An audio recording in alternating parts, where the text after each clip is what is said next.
También nos acompaña Virginia Naval Linares. Ella es abogada senior en Caro y Asociados, gerente de cumplimiento de la Asociación Peruana de Compliance, investigadora del Centro de Estudios de Derecho Penal Económico y de la Empresa, integrante de la Asociación Internacional de Derecho Penal, Grupo Peruano, especialista en cumplimiento normativo por AENOR Bilbao y DOCRIM Universidad de Granada, con estudios de maestría en Ciencias Penales en la Universidad de San Martín de Porres y estudios de especialización en Derecho Penal por la Universidad de Salamanca y la Universidad de Buenos Aires. Estudios avanzados de Derechos Humanos en American University Washington College of Law. Ha impartido conferencias en materia de Derecho Penal y Derechos Humanos. Muchas gracias, Virginia, por acompañarnos el día de hoy. Buenas tardes, Lizzy. Muchas gracias primero al Colegio de Abogados y Abogadas de Costa Rica. Estoy muy contenta de participar en estas primeras jornadas de compliance. También muy buenas tardes al doctor Luis Ramiro Díaz y estamos atentos para dar inicio a la conferencia cuando guste. Más de contentos estamos nosotros de tenerlos a ustedes dos este día. Vamos a hablar sobre los retos que enfrentan los oficiales de cumplimiento para la prevención de los delitos de legitimación de capitales y el financiamiento del terrorismo en las organizaciones latinoamericanas. Inicio diciéndoles que actualmente en Costa Rica la Ley 8204 obliga a los grupos financieros que deben de acatar las solicitudes de cumplimiento según los acuerdos establecidos con la SUGEP y la GAFI, entre ellas la creación de un oficial de cumplimiento. La designación del oficial de cumplimiento es un requisito esencial para cada sujeto fiscalizado. El oficial de cumplimiento va a ser responsable de vigilar adecuadamente la implementación del funcionamiento del sistema de prevención de lavado de activos y debe encargarse de que se cumplan los programas y procedimientos adecuados a nivel interno de la organización para evitar los delitos de legitimación de capitales y financiamiento del terrorismo. Ustedes, desde su expertise, nos podrían indicar en términos muy generales cómo hace Perú y Colombia para prevenir las operaciones de ocultación y movilización de capitales de procedencia dudosa y otras transacciones encaminadas a legitimar capitales o a financiar actividades u organizaciones terroristas, y si tienen en sus países, como en Costa Rica, el oficial de cumplimiento. Virginia, ¿podrías iniciar vos y nos indicas cómo opera esto en Perú? Claro, Lizzy, muy interesante lo que nos comentas del régimen normativo de Costa Rica. Bueno, en el Perú hay un sistema integral global nacional contra el lavado de activos liderada por la Unidad de Inteligencia Financiera, que es el órgano que supervisa el funcionamiento de este sistema, ¿no? Tiene tres ejes principales, que son el de la prevención de manera estricta, ¿no? De evitar la comisión de los delitos de, aquí se llama lavado de activos, o legitimación de capitales, o lavado de dinero, como queramos llamarle. La etapa de la detección, que es donde entra a tallar la figura del oficial de cumplimiento o la función de cumplimiento a través de la detección de operaciones inusuales, el reporte de operaciones sospechosas, informes de inteligencia financiera también, y por supuesto la última etapa, que es la intervención penal a través de la investigación y el proceso penal liderados por el Ministerio Público y el Poder Judicial. En concreto, en el Perú, digamos que no hay una regla o una obligación que establezca la necesidad de tener un oficial de cumplimiento en todas las entidades. Pero sí ha habido un esfuerzo para establecer una obligación en materia de lavado de activos. Es decir, ciertas instituciones que son los denominados sujetos obligados del sistema financiero deben implementar un sistema de prevención y necesariamente contar con un oficial de cumplimiento o una persona que ejerza la labor de cumplimiento. ¿Cuáles son estas entidades? Como le decía, no son todas. Son, por ejemplo, las empresas del sistema bancario y del sistema financiero, del sistema de seguros también, las empresas emisoras de tarjetas de crédito y o débito, las empresas fiduciarias, los administradores de bienes, empresas y consorcios, las sociedades agentes de bolsa, incluso algunas personas naturales, porque no solamente se les exige esto a las empresas, sino algunas personas naturales dedicadas a ciertas actividades riesgosas, por ejemplo, la compra y venta de vehículos, las actividades inmobiliarias, o personas que también ejerzan una actividad financiera, ¿no? A estos sujetos obligados, como les decía, se les compele a que lleven necesariamente un registro de operaciones inusuales y un registro de operaciones sospechosas. Y estas personas o empresas, de ser el caso, tienen la obligación del mismo día de que detecten la operación, reportarlo a la unidad de inteligencia financiera. Y además, de manera periódica, por ejemplo, se establece también la obligación de que anualmente el oficial de cumplimiento presente un reporte, ya sea que haya detectado no operaciones, pero necesariamente debe presentar un reporte a la unidad de inteligencia financiera, y es así como este sistema va funcionando. Muchas gracias. Luis Ramiro, ¿y cómo opera el sistema en tu país, Colombia?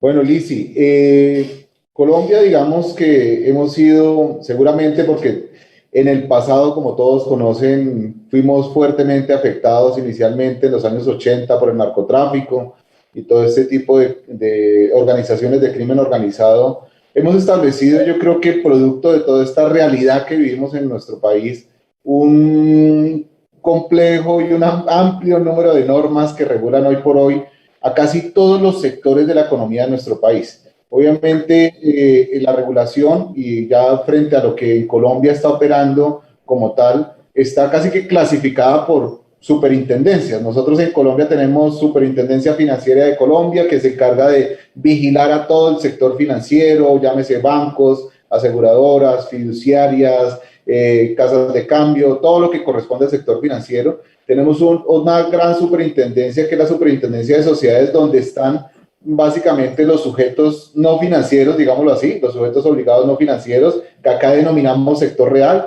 y ahí encontramos un gran número de compañías, empresas constructoras, empresas manufactureras, empresas del sector industrial, de servicios, y ahí hay un gran, digamos, número de sujetos obligados. Y asimismo existen superintendencias por cada uno de los sectores, sector cooperativo o solidario, sector de salud, sector transportador. Hoy en Colombia, entonces, casi que está regulado con normas asociadas a implementar sistemas de administración de riesgos en todo lo que tiene que ver con prevención de lavado de activos y financiación del terrorismo en casi todos los sectores de la economía.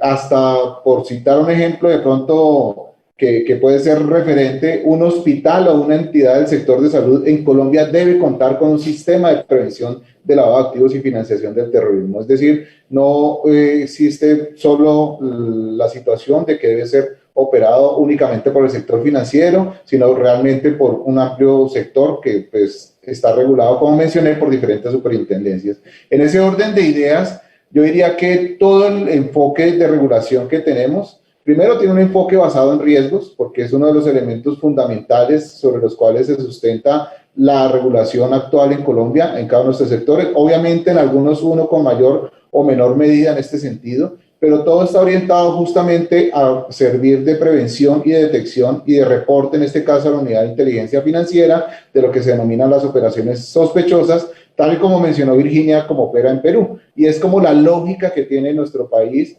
asociado desde el punto de vista de regulación. Así que aquí sí contamos con una regulación muy amplia en casi todos los sectores de la economía, Alicia. Muchas gracias, Ramiro. ¿Y el oficial de cumplimiento, al igual que en Perú, tienen esa figura o no la tienen, como en Costa Rica? Claramente, todos los sujetos obligados que tienen que implementar estos sistemas deben contar con un oficial de cumplimiento. Acá ha sido muy rigurosa la superintendencia financiera particular, donde el oficial de cumplimiento, a pesar de que debe ser nombrado por la junta directiva o el máximo órgano social o el directorio, como se puede denominar, debe someterse a un proceso de posesión, es decir, donde la Superintendencia Financiera de Colombia es la que realmente termina o no aprobando el cargo de oficial de cumplimiento, previo a un estudio que hacen de idoneidad, de experiencia, de evaluar su perfil y sus competencias para poder desempeñar el cargo. Esto opera solo en el sector financiero, donde existe un área especial de posesiones y, como les indico, es sometida a que esa entidad como tal dé casi como el visto bueno. O sea, puede haber un banco que de pronto nombre un oficial de cumplimiento en la junta directiva y la Superintendencia Financiera de Colombia se lo rechace. y no puede ser oficial de cumplimiento. Así que hay que cumplir con una serie de requisitos. Las otras entidades de los otros sectores deben contar con la figura, en particular en el caso de Superintendencia de Sociedades, para las empresas no financieras, el oficial de cumplimiento debe cumplir con los requisitos desde el punto de vista profesional, ser por lo menos graduado, tener un título universitario, contar con experiencia en gestión de riesgos acreditada académicamente y contar con experiencia en el cargo de oficial de cumplimiento, sobre lo cual también tiene que demostrar, digamos, esa experiencia y esa trayectoria. Allá en este otro sector, al igual que los demás diferentes al no financiero, pues lo nombra la junta directiva y se vuelve casi que un manejo es interno de la administración de velar porque cumplan con esos requisitos, más no requieren posesión o nombramiento de la otra superintendencia, pero esto es un cargo claramente visible en cada uno de los sujetos obligados aquí en Colombia. Muchas gracias. En nuestro país, lamentablemente, el perfil del oficial de cumplimiento es muy básico, lo que genera que las organizaciones no brinden los recursos o no le den la autonomía o independencia suficiente, ya que lo ven como una mera formalidad, dificultando la toma de decisión y el cumplimiento de los objetivos de forma eficaz. Por lo que me gustaría conocer o nos gustaría conocer cómo está en sus países regulado el perfil del oficial de cumplimiento y qué requerimientos solicita la normativa interna para poder ejercer esa función. Por favor, Luis Ramiro, ¿nos podrías decir? Bueno, algo les comenté un poco, adelantándome a esa pregunta. Bueno, principalmente, lo primero es que el cargo debe ser un cargo de segundo nivel. Esa es una de las características. Cuando mencionamos de segundo nivel, quiere decir que no depende inclusive ni de la gerencia o la presidencia o el representante legal, sino depende directamente de la junta directiva. Esa es una característica muy relevante que en Colombia ostenta el cargo de oficial de cumplimiento en los sujetos obligados, donde justamente el ICI, como mencionabas ahora, contrario a lo que sucede en Costa Rica, pues se le busca dar una relevancia mayor al cargo y que tenga un poder de decisión bastante relevante y reportarle directamente a la Junta. Ya desde el punto de vista de perfil, pues las personas hoy por hoy tienen que demostrar sus competencias profesionales, su experiencia en todo lo que tiene que ver con gestión de riesgos. En algunas superintendencias y algunos sectores económicos obligados a cumplir con estos sistemas de prevención, el oficial de cumplimiento debe acreditar unas horas mínimas de capacitación a través de instituciones que estén adscritas al Ministerio de Educación, es decir, deben contar con diplomados o especializaciones en todo lo que tiene que ver con gestión de riesgos y acreditar esa evidencia, digamos, académica respecto a sus estudios. Y por otro lado, debe contar también con experiencia superior de 6 meses en todo lo que tiene que ver propiamente con el cargo.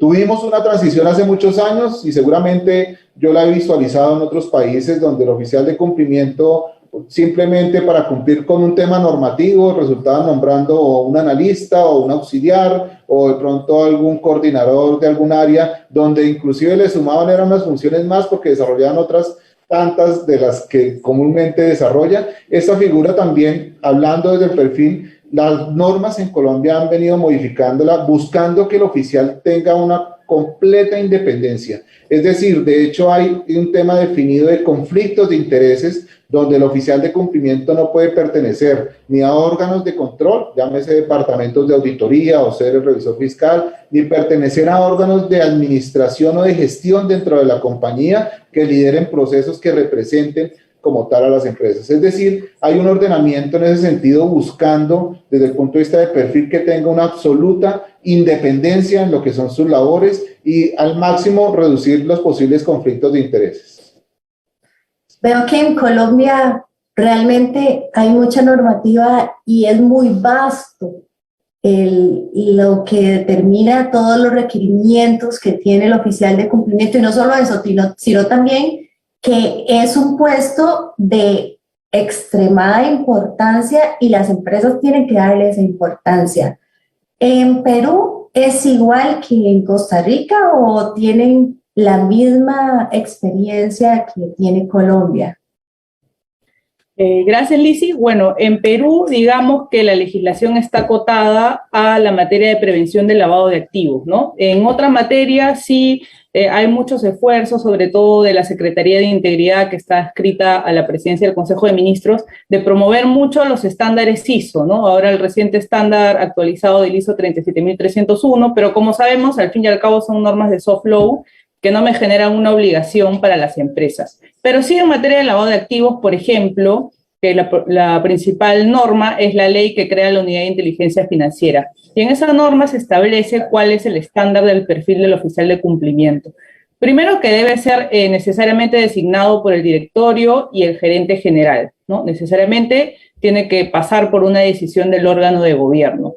Luego, que debe ser a dedicación exclusiva. Quiere decir que no puede dedicarse a otras actividades administrativas de la organización. Eso como regla general, porque también la misma norma establece que dependiendo del tamaño de la organización, del volumen o la complejidad de estas actividades, se puede lograr que el oficial de cumplimiento sea de manera no exclusiva, pero digamos que esta es una excepción a la regla de la exclusividad.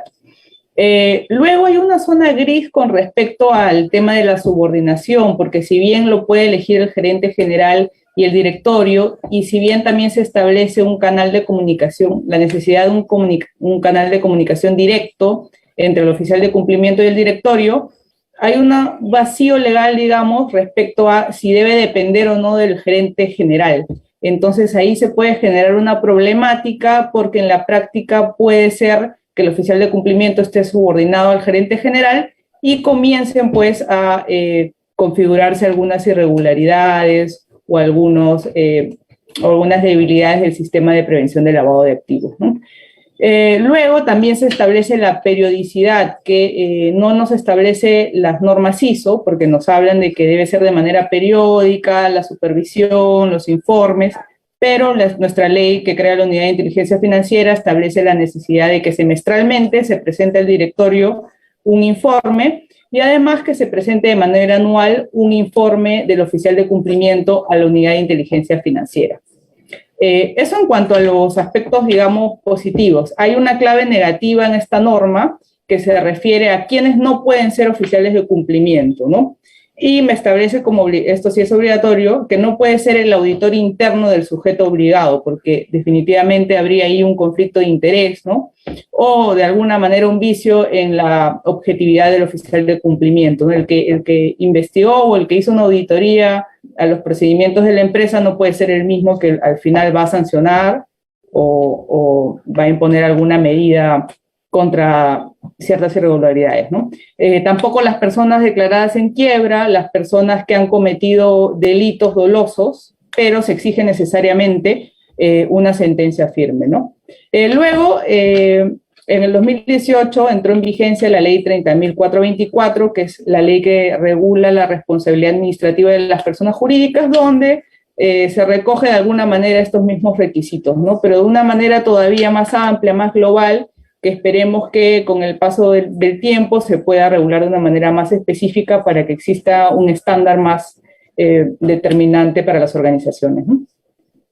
Muchas gracias, me queda muy claro. Y me llama la atención lo de la dedicación exclusiva, porque en Perú el oficial de cumplimiento solo puede ser, entonces, oficial de cumplimiento de una empresa o conglomerado de esa misma empresa, ¿verdad? Entonces, es interesante que tenga dedicación exclusiva.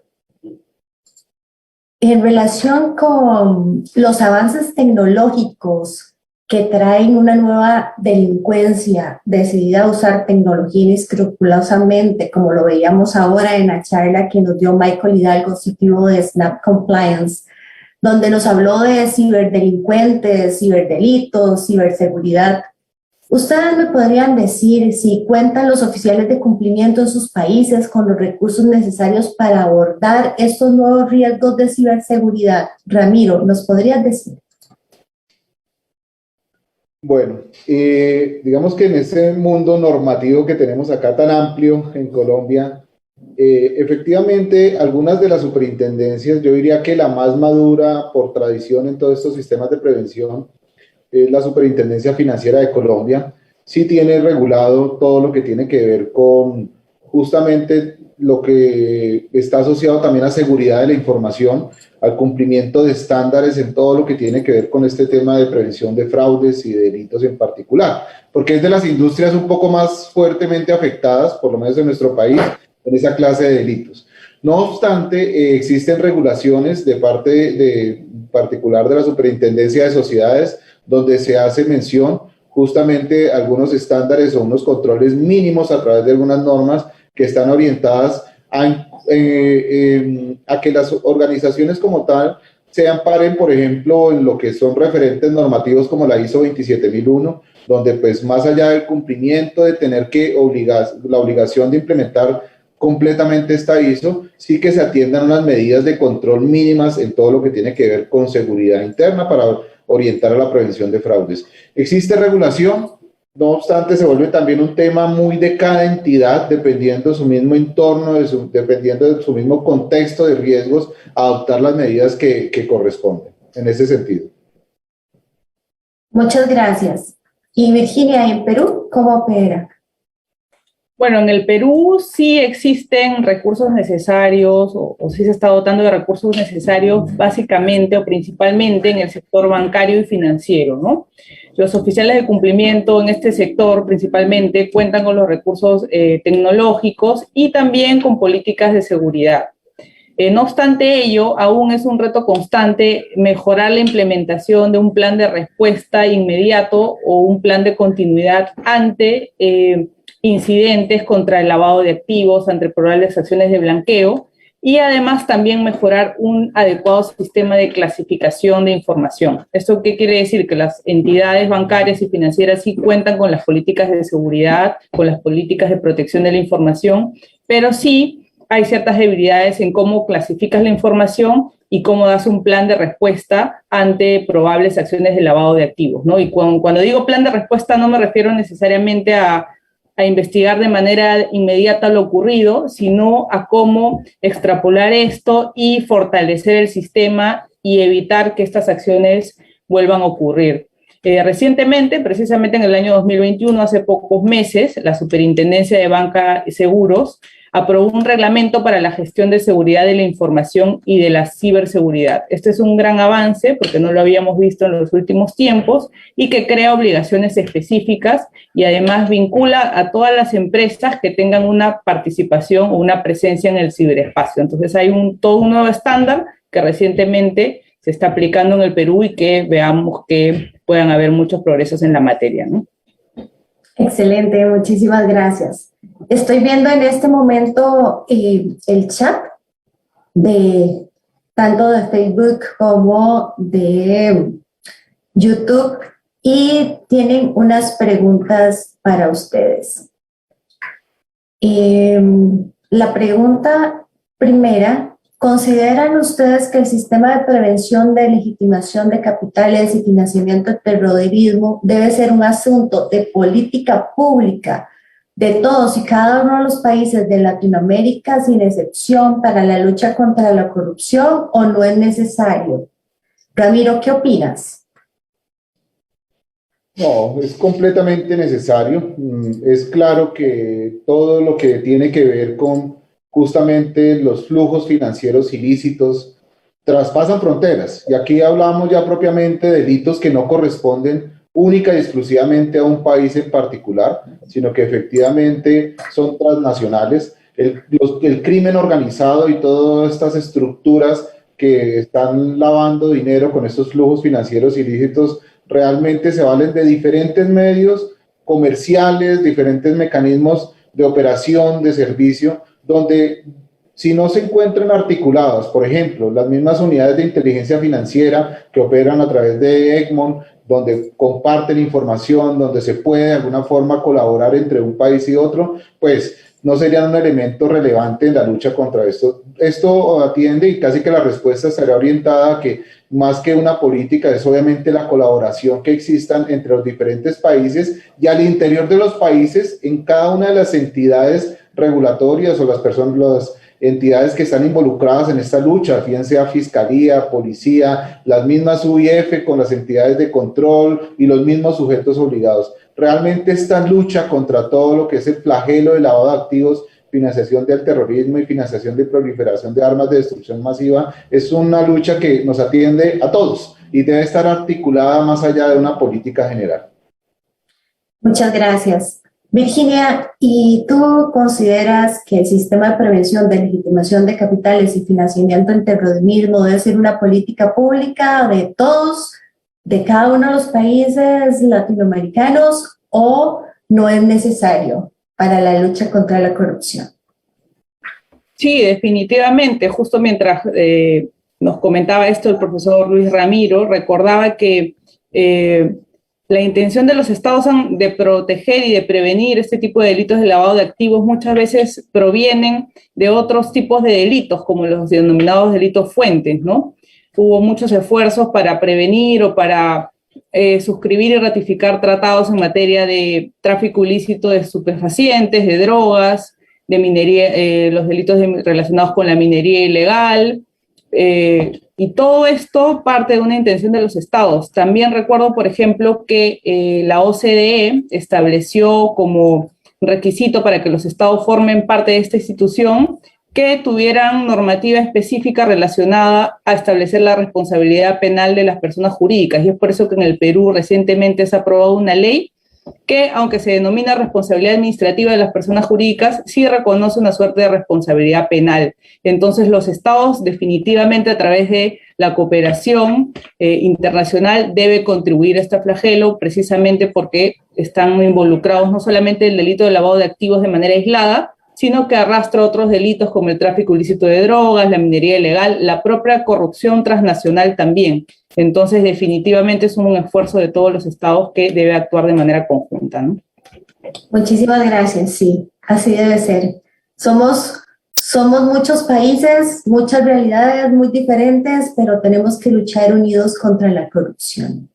Tenemos otra pregunta muy interesante que dice: ¿cuál consideran ustedes es la regla de oro de los oficiales de cumplimiento para evitar consecuencias administrativas y o penales en lo personal, incluso si se materializa en sus empresas una operación de lavado de activos o financiamiento al terrorismo? Me parece muy interesante porque efectivamente, si en las empresas hay oficiales de cumplimiento, se esperaría que no se cayera en estas actividades ilícitas, ¿verdad? Pero puede caerse en ellas. Entonces, ¿cuál sería, como dice la pregunta, la regla de oro que ustedes le darían a esos oficiales de cumplimiento para que no tengan responsabilidad administrativa o penal si efectivamente las empresas caen en esa responsabilidad? Luis Ramiro, por favor. Bueno, yo acudo a un dicho que tradicionalmente menciono en conferencias, que dicto oficiales de cumplimiento en diversos temas. Para mí una de las reglas de oro fuerte es papelitos hablan. ¿A qué me refiero con papelitos hablan? Estructurar unas buenas políticas, estructurar unos buenos procedimientos, unas políticas y procedimientos que estén en armonía justamente con la gestión de riesgos y el nivel de exposición de riesgos que tenga la compañía. Y en este sentido, en la medida que defina políticas, procedimientos y controles apropiados bajo toda esta lógica de posibles riesgos y amenazas, pues que sepa delegar apropiadamente cuál es la responsabilidad que se tiene al interior de la organización en cada una de las operaciones y en los controles que están relacionados con el sistema de prevención. Aquí hay que ir considerando que parte de esa regla de oro es eliminar ese estigma o esa situación donde a veces se compromete al oficial de cumplimiento como responsable del sistema de prevención. Y aquí hay que entender que el oficial de cumplimiento como tal, la responsabilidad está orientada, y tú lo mencionaste ahora, Lizzy, mencionando un poco respecto a la regulación en Costa Rica, a brindar es como esa asesoría y ese acompañamiento interno. Es la persona que se entiende que más conoce en temas de prevención de lavado de activos y de riesgos, pero realmente los responsables del cumplimiento de las normas son los líderes de proceso. Así que parte de la regla de oro es que estos líderes de proceso tengan muy claro cuáles son las políticas, cuáles son sus procedimientos, cuáles son los controles que deben implementar en todo lo concerniente al sistema de prevención. Por otro lado, es importante que el oficial de cumplimiento mantenga un canal de comunicación apropiado, oportuno, con la misma junta, con la misma gerencia, con las mismas autoridades. Y ese es otro elemento, porque en principio toda su labor va a estar orientada a prevenir y a detectar posibles riesgos. Es decir, que la materialización de un riesgo obviamente no está ajeno a un oficial de cumplimiento que pueda suceder, pero si cuenta con un sistema que corresponda a esta situación de prevención y de detección, seguramente le va a facilitar un poco justificar una posible responsabilidad o no. No puede nunca responder un oficial de cumplimiento por todas las operaciones, es decir, no tiene manos para responder, sobre todo en grandes compañías, por lo que hace tesorería, por lo que hace la parte comercial, pero sí tiene responsabilidad en decirles qué es lo que deben ejecutar cada uno de ellos, y creo que hasta ahí llega el límite como regla de oro para que pueda de alguna forma defenderse ante alguna materialización de riesgos. Virginia, ¿qué opinas tú en relación con la regla de oro? ¿Cuál sería tu recomendación?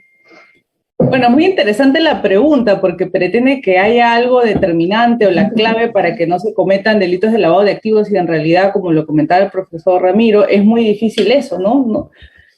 No sé, yo le podría decir, por ejemplo, un procedimiento fuerte, sólido en materia del conocimiento del cliente, ¿no? Que puede hacer un due diligence de los potenciales clientes, pero en realidad eso no me va a garantizar que se puedan prevenir las conductas de lavado de activos. Y ahí sí es muy importante garantizar la autonomía y la independencia del oficial de cumplimiento y además que hay un control constante de sus actividades por parte del directorio y de la gerencia general de ser el caso, ¿no? También recuerdo, por ejemplo, el escándalo del caso Odebrecht, donde tenían un genial sistema de prevención de delitos, un oficial de cumplimiento reputado y todo ello, pero en realidad la alta dirección y el directorio estaban comprometidas más bien con la comisión del delito y venía de ellos precisamente las directivas. Entonces yo creo que el control y la eficiencia de la designación del oficial de cumplimiento y que se preserve su autonomía e independencia es lo fundamental para que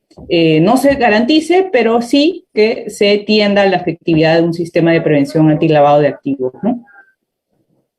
Muy bien, muchas gracias. Yo creo que todos los oficiales de cumplimiento que nos están escuchando el día de hoy van a poner de su parte y van a aplicar esas reglas de oro que ustedes les están dando. Excelente, excelente.